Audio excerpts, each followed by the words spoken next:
자, 우리 한명교회는 지난 1월부터 천지를 창조하신 하나님, 창세기 1장부터 구약의 흐름을 따라서 우리가 주일 예배를 말씀을 나누고 있습니다. 오늘은 10월의 마지막 주입니다. 2024년도가 이제 막바지에 다다르고 있습니다. 마찬가지로 구약 성경의 메시지도 막바지에 다다르고 있습니다. 지난주에는 왕정시대의 마지막을 살펴보면서 새롭게 시작된 포로기에 대해서 이야기를 나누었습니다. 오늘은 그 포로기 가운데 모범적으로 보낸 다니엘에 관한 이야기를 나누고자 합니다. 그래서 오늘 말씀의 제목은 포로기의 모범 다니엘입니다. 다니엘, 너무나도 유명한 인물입니다. 이름도 참 이쁘죠. 여러분은 다니엘에 대해서 어떻게 알고 계십니까? 또 얼마나 알고 계십니까? 제가 통계를 다 내보진 못했지만 다니엘에 대해서 설교할 때 절반 이상은 오늘 이 본문 다니엘서 1장 8, 9절로 한다고 해도 과언은 아닐 것입니다. 다니엘이 뜻을 정하였다.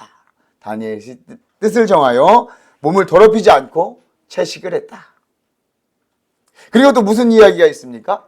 다니엘이 사자굴에서 살아나왔다.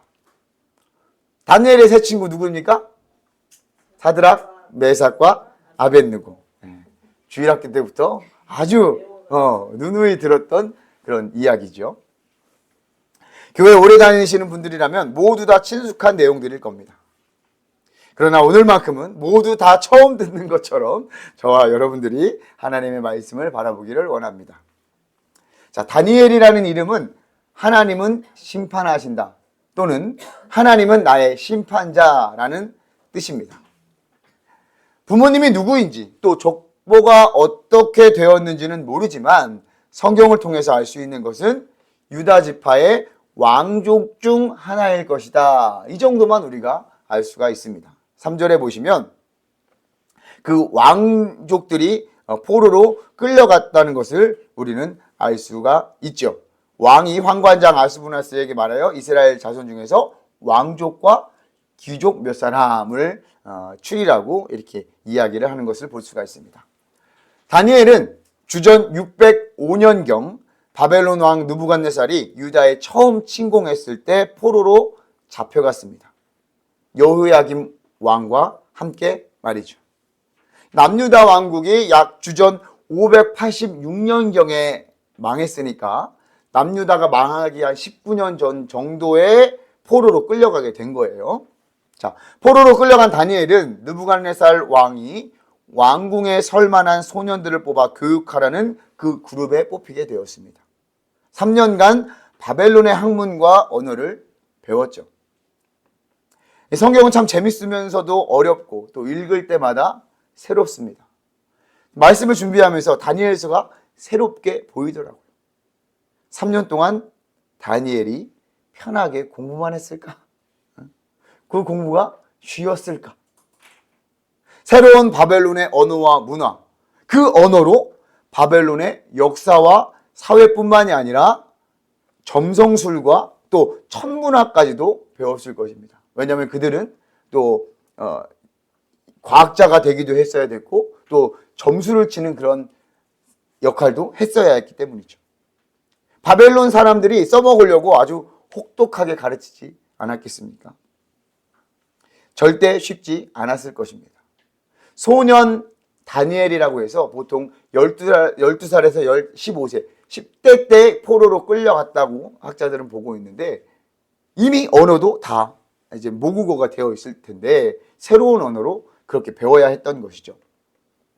게다가 어쨌든 그들은 포로의 신분이었으며 나름 포로 가운데 특별한 대우를 받았으니 주변에서 시기도 있었을 것이고 또 나라를 배반한, 나라를 팔아먹을 만한 사람이라고 오해도 받았을 것입니다. 그러한 상황 가운데 다니엘이 뜻을 정하였습니다. 왕이 주는 음식으로 자기를 더럽히지 않기로 작정했던 것입니다. 느부갓네살 왕은 그들을 교육시키면서 먹을 것까지도 정해줬어요. 왕의 명령이니 식사는 그렇게 나쁘지 않았을 것입니다. 고기도 있었을 것이고 또 다니엘과 그의 친구들이 평소에 먹어보지도 못한 새로운 것들도 있었을 것입니다. 그런데 이 음식이 어떤 음식인지, 이 고기가 어떤 고기인지, 율법에 기록된 다른 부정한 고기가 아닌지, 혹시 우상의 제사에 드려졌던 고기가 아닌지 확인할 방법이 없으므로 그들은 먹을 것을 조심했던 것이죠. 어릴 적부터 율법을 배우고 하나님을 알았던 다니엘과 그의 친구들에게 율법에서 말하는 이 부정한 고기들, 돼지고기 같은 것들 말이죠, 우상에게 바쳐진 제물을 먹음으로 부정하게 되는 것은 포로의 상황에서도 포기할 수 없는 중요한 가치였던 것입니다. 왜요? 그들은 그 포로의 상황에서도 하나님을 선택했기 때문입니다. 하나님께 뜻을 정했기 때문입니다.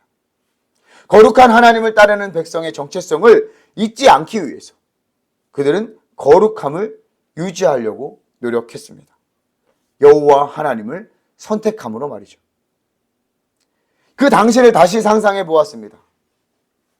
그동안 제 상상에는, 제 이미지에는 환관장, 그러니까 그들을 관리하는 자들에게 다니엘과 다니엘 친구들이 당당하게 딱 나가가지고 목숨을 걸고 아주 비장한 소년들의 모습으로 저희 고기 안 먹겠습니다.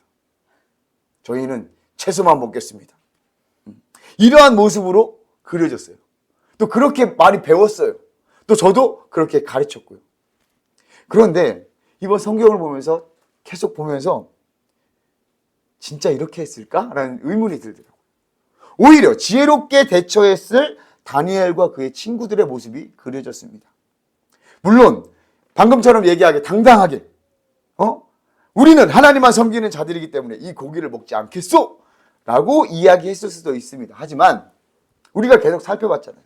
아브라함도 야곱도 우리가 생각했던 것보다 그렇게 훌륭한 사람이 아니었다는 것을 우리는 보았습니다. 우리와 별반 다를 것이 없는 사람들이었죠. 마찬가지로 다니엘과 그의 친구들도 그 포로의 상황 속에서 전형적인 그 믿음의 사람들, 우리가 이미지로 생각하는 죽으면 죽으리라, 때로는 다소 무모할 수 있는 모습이 아닌 지혜롭고 소년다운 행동을 하면서 자기를 거룩하게 지키진 않았을까? 그게 좀 더 합당하다고 느껴졌습니다. 예를 들면 이런 거죠. 식판을 들고 밥을 타왔어요. 은근슬쩍 고기를 남기는 거죠. 빨리 버리고. 야, 너 왜 안 먹어? 아, 소화가 좀 안 돼가지고. 또는 한 상을 이렇게 같이 먹는다고 하면 약간 편식하면서 고기를 피해서 이렇게 먹는 거죠. 너 왜 고기 안 먹어? 많이 먹었어. 하면서 얼버무리고 편식하는 것처럼 나 고기 별로 안 좋아해. 그러다가 어느 날 그들이 하도 고기를 안 먹고 좀 빼짝 말라가는 걸 보니까 환관장이 그들에게 묻는 것입니다. 야, 니들 왜 고기 안 먹냐? 보니까 내가 며칠 동안 보니까 고기 안 먹던데? 그제서야 사실은 저희가 이러이러해서 고기를 안 먹습니다. 그러면 그 다음의 이야기는 성경에 나온 것처럼 야, 니네가 고기 안 먹으면 나 죽어, 나. 아니 그러면 한 10일 정도 테스트 해보십시오. 이렇게 나오지 않았을까? 이렇게 생각하니까 다니엘과 그의 친구들이 아주 비장하게 목숨 걸고 환관장에 나가서 딱 이렇게 한 것이 아니라 자연스럽게 그리고 지혜롭게 또 평화롭게 다소 조심스럽게 행동한 것이 포로의 상황 속에서 소년들이 할 수 있었던 행동이지 않을까, 이런 생각이 들더라고요. 그러니까 그렇게 생각하니까 다니엘과 그의 친구들이 처음부터 믿음이 막 어마어마한 위대한 자들이어서 환관장에게 막 목숨 걸고 요구한 것이 아니라 자신들이 할 수 있는, 내가 할 수 있는, 내가 실천할 수 있는 삶의 작은 것에서부터 하나님을 선택한 사람들이 되더라고요. 내가 무엇을 먹을까? 또 이것은 언제든지 내가 선택할 수 있는 그리 큰 문제는 아닙니다. 이것을 먹을까? 저것을 먹을까? 그래서 다니엘과 그의 친구들은 하나님께 뜻을 정했기 때문에 그들이 할 수 있는 것들로 믿음의 선택을 한 것이죠. 여호와 하나님께서는 이것을 기쁘게 여기셨습니다. 그들의 선택, 자신이 할 수 있는 일상의 작은 것들 속에서 여호와 하나님을 선택한 것입니다. 믿음의 행위를 한 것입니다. 사랑하는 한명교회 성도 여러분, 우리의 일상에서 내가 할 수 있는 믿음의 선택은 무엇입니까? 사소한 것이라 할지라도, 작은 것이라 할지라도 여호와 하나님의 뜻을 따라서 선택하시는 저와 여러분들이 되시기를 주님의 이름으로 축복합니다. 무엇이 여호와를 기쁘게 할 수 있을까? 이 선택이 과연 여호와께 기쁨이 될 수 있을까? 됩니다. 될 수 있다라는 거예요. 작은 것 하나라도 우리가 여호와 하나님을 선택할 때 여호와께서는 우리를 기쁘시게 받으신 줄 믿습니다. 왜냐하면 여호와께서는 우리의 모든 것을 알기 원하시며 우리와 함께 하시기를 원하시기 때문입니다. 자, 하나님께서는 다니엘로 하여금 은혜와 긍휼을 얻게 하셨습니다. 그리고 그들에게 특별한 은혜를 더하셨습니다. 하나님께서 그들을 책임져 주신 것이죠. 우리 17절 말씀 앞에 보면서 함께 읽어보도록 하겠습니다. 여호와께서 그들에게 어떻게 행하셨는지 봅시다. 시작. 하나님이 이 내 소년에게 학문을 주시고 모든 서적을 깨닫게 하시고 지혜를 주셨으니 다니엘은 또 모든 환상과 꿈을 깨달아 알더라. 아멘. 뜻을 정한 다니엘과 그의 친구들에게 여호와 하나님께서 이렇게 책임져 주시고 그들을 이끌어 주셨단 말이에요. 다니엘과 그의 친구들은 포로의 일상에서 하나님을 선택했습니다. 그것은 가장 좋은 선택이었습니다. 여러분들도 가장 좋은 선택을 하실 줄 믿습니다. 그리고 이미 한명교회라는 좋은 선택을 하신 줄 믿습니다. 다니엘의 이 선택은 다니엘 혼자만 한 것은 아니었습니다. 그죠? 다니엘의 세 친구 하나냐, 미사엘, 아사랴도 같이 했습니다. 우리는 보통 사드락과 메삭과 아벳느고라고 하지요. 그런데 여러분 이제는 우리가 원래 이름을 좀 외웠으면 좋겠어요. 왜냐하면 이 원래 이름의 뜻이 너무나도 위대합니다. 하나냐, 여호와는 은혜로우시다. 여호와는 은혜가 깊으시다. 자, 미사엘은 누가 하나님과 같은가? 아사랴, 여호와께서 도우셨도다. 이런 뜻이에요. 그런데 사드락, 메삭, 아벳느고는 어떻게 해요? 바벨론식으로 이름을 바꾼 거예요. 그러니까 이름 안에 바벨론 신의 이름이 들어가요. 사드락, 바두룩의 명령. 바벨론 신 바두룩의 명령. 그리고 또 메삭, 아쿠라는 그 수메르의 그 달신, 그 같은 사람이 누구인가? 라는 뜻이 메삭이에요. 아벳느고는 바벨론의 지혜의 신인 느고 신의 종이다 라는 뜻이래요. 그러니까 우리가 사드락과 메삭과 아벳느고 이것보다 하나냐, 미사엘, 아사랴 이렇게 외우시면 좋을 것 같아요. 근데 어렵죠? 근데 이렇게 여러분 생각해 보세요. 북한군한테 이렇게 얘기합니다. 야, 니네 미사일 하나냐? 아서라. 보세요. 자, 야, 니네 미사일 하나냐? 아서라. 자, 그러면 이제 좀 익숙해지시죠? 네. 자, 이 다니엘의 세 친구는 다니엘서 3장의 주인공입니다. 그리 아니하실지라도 라는 그 신앙의 고백이 바로 이 세 친구들이 한 거예요. 느부갓네살 왕은 그들의 믿음을 보고 하나님께 영광을 돌리며 하나님을 높이기도 했죠. 그들은 다니엘과 함께 뜻을 정했던 사람입니다. 그들도 하나님을 선택했습니다. 우리는 이렇게 같은 마음으로 같은 목적으로 행동을 하는 자들을 동역자라고 부릅니다. 이 동역자라는 것은 이 힘력자가 아닙니다. 같이 힘을 쓰는 사람이 아니라 같은 목적, 같은 역할을 감당하는 사람들이라는 거예요. 하나님 나라를 위해 같은 목적, 하나님 나라가 이 땅에 이루어지도록 함께 역할을 감당하는 것이 바로 동역자인 것입니다. 다니엘은 이들에게 든든하게 기도를 요청할 수 있었습니다. 다니엘서 2장의 이야기인데요. 바벨론 왕 느부갓네살이 하루는 꿈을 꿉니다.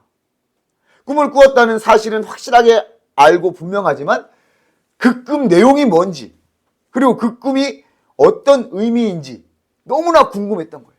그런데 꿈이 기억이 나질 않아. 사실 보통 잘 때 꾸는 꿈이 대부분 그렇잖아요. 꿈을 꿀 때는 막 정말 현실 같지만 일어나자마자 까먹어버려요. 일어나자마자 잊어버리는 게 아주 정상적이죠. 그런데 느부갓네살은 그 꿈에 분명 메시지가 있다. 그런 확신을 한 거예요. 그런데 꿈은 기억이 나지 않습니다. 계속 찜찜하고 궁금하기도 하고, 그래서 바벨론의 모든 지혜자들을 부릅니다. 지식인들, 다니엘과 같은 지식인들, 그리고 박수, 무당 같은 사람들이죠. 술객, 점쟁이들을 의미합니다. 술사, 점성술사, 이런 마술사, 이런 사람들을 의미해요. 그 사람들을 다 불러서 꿈을 말하고 해석해 달라고 그래요. 느부갓네살 왕 앞에 선 지혜자들이 이야기합니다. 자, 그럼 이제 꿈을 말씀해 주시면 제가 해석해 드리겠습니다. 그랬더니, 야, 니들 점술사고 박사고 무당이면 알아맞혀야지. 빨리 얘기해봐. 니들 시간 끌지? 막 이러면서 막 화내는 거예요. 근데 본인 꿈도 얘기해 주지 않으면서, 그러면서 다 죽이라는 명령을 내립니다. 참 어이가 없죠. 무슨 말을 해야 해몽을 하든지 말든지 할 것 아닙니까? 그리고선 다 죽이라니요. 다니엘과 그의 친구들도 죽을 위기에 처하게 됩니다. 지식인들. 그때 다니엘은 이 모든 일들을 그의 친구들에게 말합니다. 2장 17절과 18절 말씀 우리 함께 앞에 보면서 읽어보도록 하겠습니다. 자, 시작. 이에 다니엘이 자기 집으로 돌아가서 그 친구 하나냐와 미사엘과 아사랴에게 그 일을 알리고, 하늘에 계신 하나님이 이 은밀한 일에 대하여 불쌍히 여기사 다니엘과 친구들이 바벨론의 다른 지혜자들과 함께 죽음을 당하지 않게 하시기를 그들로 하여금 구하게 하니라. 아멘. 어떻게 합니까? 다니엘이 집으로 돌아가서 그 친구들에게 그 일을 알리고 말하고 있는 거예요. 이러이러한 상황입니다. 우리가 이러한 어려움을 겪고 있다. 그러니 여러분들, 하늘에 계신 하나님께 기도해 주십시오. 다니엘과 그의 친구들은 이런 어려움 중에서 함께 기도할 수 있는 사람이었던 것입니다. 귀한 동역자이자 믿음의 공동체였던 것이죠. 그들의 기도가 하나님께 닿았습니다. 그날 밤 여호와께서 다니엘에게 응답하셨죠. 느부갓네살이 꾼 꿈이 무엇이며 어떤 의미인지 자세히 말씀해 주셨습니다.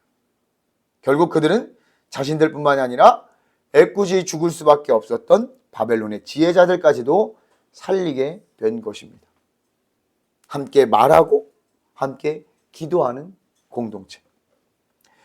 다니엘서 3장은 미사엘, 하나냐, 아사랴가 주인공입니다.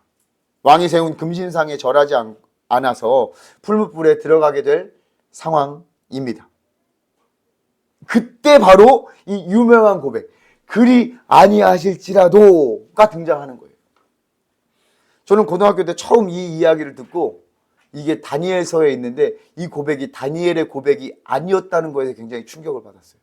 평소보다 7배나 더 뜨거운 풀무불에 던져졌지만 어느 것 하나도 타지 않고 살아나왔습니다. 아주 깨끗하게. 여호와께서 그들을 구원하셨습니다. 이번에는 하나님의 사자, 신의 아들과 같은 형상이 그 무엇인가가 그들을 보호하시고 중보해 주신 거예요. 그들을 풀무불 속에서 지켜주셨습니다. 할렐루야. 그들도 포로의 일상 속에서 금신상이 아닌 여호와 하나님을 선택했기 때문입니다. 여호와를 선택한 자들을 여호와께서 지키시며 보호하셨습니다. 높이셨습니다. 그리고 이번에는 여호와께서 직접 중보하셨습니다. 그들과 동역하셨습니다. 사랑하는 한명교회 성도 여러분, 하나님께서 우리에게 주어진 일상, 잘 살아내야 하는 이 땅의 사명을 위해서 함께 이야기하고 또 중보하고 있는 공동체가 있다는 것은 굉장히 큰 은혜입니다. 신앙생활은 절대 혼자 할 수 없습니다. 하나님께서 그렇게 만드셨어요. 공동체 안에서 함께 말하고 고백하고 중보하면서 하나님을 배우고 하나님을 경험하고 하나님의 사람으로 성장할 수 있는 것입니다. 피차 가르치고 권면하고 찬송할 때 여호와께서 치유하시고 세우시고 높이시는 줄 믿습니다. 비록 작은 모양의 공동체이지만 우리 한명 공동체 안에서도 이러한 고백과 중보가 더욱 풍성해지기를 주님의 이름으로 축복합니다. 저도 잘 인도하겠습니다. 그리고 우리가 모두가 함께 한 마음으로 서로 중보합시다. 할렐루야. 다니엘이 이 포로기의 모범이 되는 또 하나의 이유는 바로 기도와 말씀으로 이 포로기를 보냈다는 것입니다. 너무나 뻔한 이야기라고 생각할 수 있으실 것입니다. 하지만 그 뻔한 것이 가장 강력한 무기임을 여러분들도 아실 것입니다. 다니엘이 포로로 끌려왔을 당시 그는 소년이었습니다. 아까도 말씀을 드렸지만 대부분 학자들이 10대 중반이었을 것이라고 이야기합니다. 3년 동안 열심히 공부시켜서 수석으로 다니엘은 고레스 왕 앞에 서게 됩니다. 그리고 고레스 왕, 느부갓네살 왕 앞에 쓴 거죠. 3년 동안 공부하고 수석이 돼서 느부갓네살 왕 앞에 섰고, 그 후에 고레스 왕 원년까지 있었다고 하니까 약 70년 동안을 바벨론에 있었던 것입니다. 그것도 왕궁에서 일하는 사람으로 말이죠. 그동안 다니엘은 그 기간 동안 주어진 일에 최선을 다했습니다. 다니엘서 6장 4절에 보니까 다니엘을 질투한 다른 총리들과 고관들이 다니엘의 잘못을 찾으려고 뒤졌지만 아무것도 찾지 못하고 다니엘의 충성됨만을 발견하죠. 그릇됨도 없고 아무 허물도 없다고 기록하고 있습니다. 그 다니엘을 고발하려면 이 신앙에 관한 것, 이 신에 관한 것 아니면 고발할 수 없음을 알았기에 다니엘을 위한 함정을 만들게 되죠. 거역할 수 없는 왕의 명령으로 30일 동안 왕 외에 어떤 신에게나 사람에게 무엇이든 구하거나 도움을 청하면 사자굴에 던져넣기로 한 것입니다. 너무 유치하죠. 다니엘은 이 함정에 대해서 모두 알고 있었습니다. 하지만 그는 전에 하던 대로 윗방에 올라가서 예루살렘을 향한 창문을 열고 무릎을 꿇고 하나님께 기도를 드립니다. 하나님, 감사합니다. 다니엘이 무엇을 기도했을까요? 감사의 기도했다니까, 감사의 기도.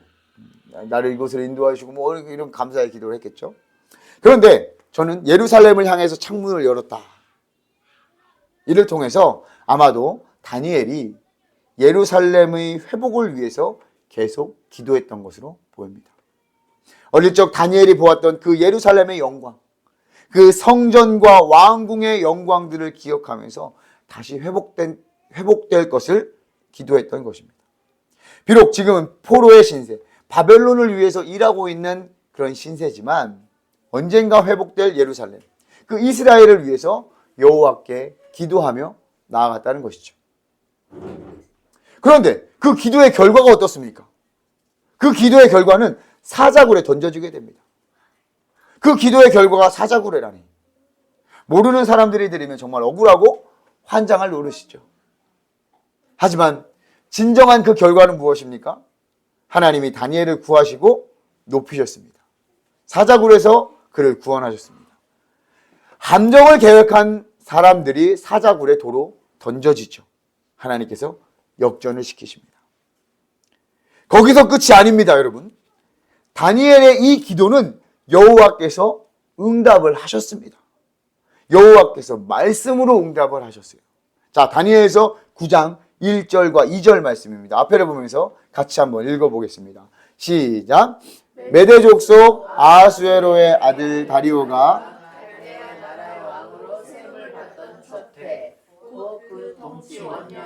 나 다니엘이 책을 통해 여호와께서 말씀으로 선지자 예레미야에게 알려주신 그 연수를 깨달았다니 곧 예루살렘의 황폐함이 70년 만에 그치리라 하신 것이리라. 아멘. 자, 보세요. 다니엘이 무엇을 통해서? 책을 통해서. 다니엘이 무엇을 읽었을까요, 여러분? 예레미야서를 아마 읽었었던 것 같아요. 다니엘은 예레미야서를 읽다가 하나님의 계획과 뜻을 알게 된 것이에요. 다니엘서 9장의 배경은 바벨론이 거의 망할 시기라고 그래요. 바벨론의 그 마지막 왕이었던 벨사살 왕이 죽은 뒤에 메대 사람 다리오가 그 땅을 다스리게 됩니다. 메대 사람 다리오에 대해서는 역사적으로 정확히 누구인지 논란이 있지만 분명한 것은 다니엘이 아직도 포로의 신분으로 그 땅에 있었다는 것입니다. 그리고 다니엘은 계속해서 기도했고 책을 통해서 예레미야를 서를 통해서 하나님의 알려주신 그 연수 70년을 깨달았다. 아마 지난주 말씀을 함께 나눴던 예레미야 29장을 읽지 않았을까? 아니면 예레미야서 25장 정도? 다니엘은 포로로 있으면서 오랜 시간 예루살렘의 회복을 위해서 기도했습니다. 하지만 여호와의 응답은 70년을 보내야 한다는 것이었습니다. 결국 다니엘은 포로 생활을 온전하게 다 감당하게 된 것이죠. 이스라엘의 회복이 될 것은 알았지만 그는 여전히 포로로 있었습니다. 포로일 수밖에 없는 그 상황. 그것이 여호와의 뜻이었습니다. 다니엘은 그 상황을 또 그에게 주어진 그 일상을 잘 살아냈습니다. 어떠한 순간에도 여호와 하나님을 선택하고 공동체에서 함께 중보하며 여호와께 기도했습니다. 그리고 말씀을 가까이 했습니다. 말씀을 통해서 여호와 하나님의 뜻을, 여호와 하나님의 계획을 알게 되었습니다. 그의 오랜 기도의 응답을 받게 된 것이죠. 사랑하는 한명교회 성도 여러분, 기도와 말씀이 우리 신앙의 기본이자 가장 강력한 무기이며 강력한 원동력임을 여러분 믿으시기를 바랍니다. 그 어떤 것도 기도와 말씀을 이길 수가 없습니다. 기도와 말씀을 통해서만이 하나님의 뜻을 헤아릴 수 있는 것입니다. 기도와 말씀을 통해서 우리에게 주어진 사명, 또 이 일상의 삶을 우리가 살아낼 수 있는 것이죠. 너무 뻔하다고 생각하실지 모르지만 다른 것은 없습니다. 하나님으로서는 어쩌면 너무나 이 뻔한 것을 뻔뻔하게 안 하니까 계속해서 말씀하시고 강조하는 것은 아닐까요? 이제 우리는 일상에서 기도와 말씀과 함께 살아내야 할 것입니다. 다니엘은 예루살렘의 멸망을 보았고 포로 생활의 시작을 함께 했습니다. 그리고 그의 말년에 이르기까지 포로의 신분이 계속되었습니다. 예루살렘이 아닌 타지에서 인생을 보냈습니다. 하지만 분명한 것은 그 포로기에서도 여호와께서는 다니엘에게 나타나셨고 은혜를 베푸셨고 하나님의 일을 행하셨다는 것입니다. 또 다른 새 일을 계획하시고 시행하셨습니다. 그 여호와 하나님께서 지금도 우리에게 나타나시고 은혜를 베푸시고 하나님의 일을 행하시는 줄 믿습니다. 우리를 통해서, 저와 여러분을 통해서 또 다른 새 일을 계획하시고 시행하시는 줄 믿습니다. 포로기의 모범 다니엘처럼 우리도 우리 일상의 작은 것에서부터 여호와를 선택해 봅시다. 공동체 안에서 건강하게 고백하고 중보합시다. 그리고 기도와 말씀이라는 기본이자 기초이지만 최고의 무기를 단련해 봅시다. 반드시 여호와 하나님께서도 우리를 지키시고 보호하시며 다니엘처럼 하나님 앞에 높여주실 줄 믿습니다. 할렐루야. 기도하겠습니다.